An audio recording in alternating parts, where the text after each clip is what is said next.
Hello everyone.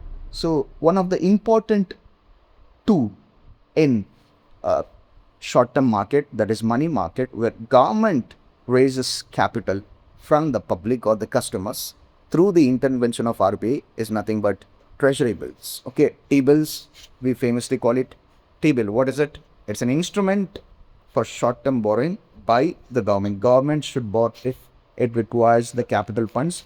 Government borrows it through T-bills. And who facilitates or who issues this treasury bill on behalf of government? That is nothing but RBI.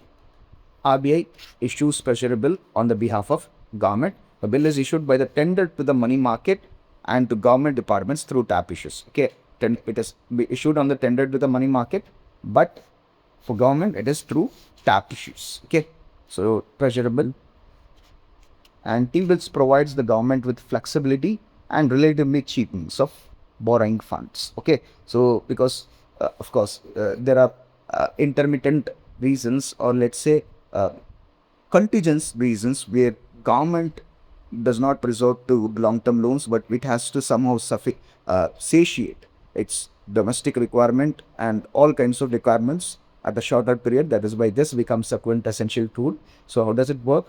Tenders are invited every week from bankers, discount houses and brokers. Okay, so these are the people who invite the tender, and for the customers it provides a sound security for dealings. And how does whom actually issues the treasury bill? Like already aforementioned, RBI being the banker to the government, because RBI's function is banker of all the banks, and of course it works on behalf of government. So since it is government needs a loan, RBI on behalf of government issues the T-bills. And at what value? Discount value, because if suppose the face value of a treasury bill is $1,000 or let's say rupees. Okay, RBI issues them. Okay, so how does it work? Let's say if a customer wants to buy this treasury bill, it will be sold at the which value? Discount value, 900 rupees or dollar if it is America.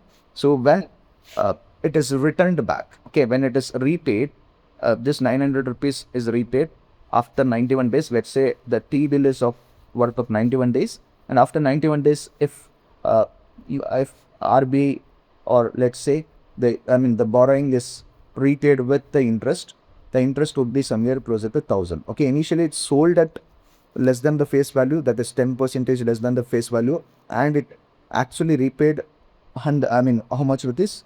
1,000 rupees or $1,000 with added face value. That becomes the interest payment, because treasury bill is a security instrument, that too a debt instrument, which generates interest payments rather than dividends. Okay, shares will provide you dividend, but this is a security instrument which provides you interest, and the interest rate which accumulated, or let's say the interest payment which is accumulated from 900 rupees of initial investment, initial treasury bill payment to 1,000 rupees. This is how it works. Okay.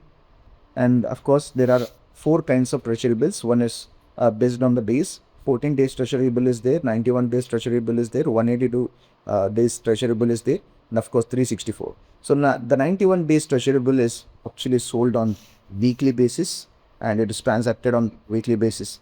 And but the 182 days, which was reintroduced in April 2005, and of course 364 days treasury bill is sold fortnightly.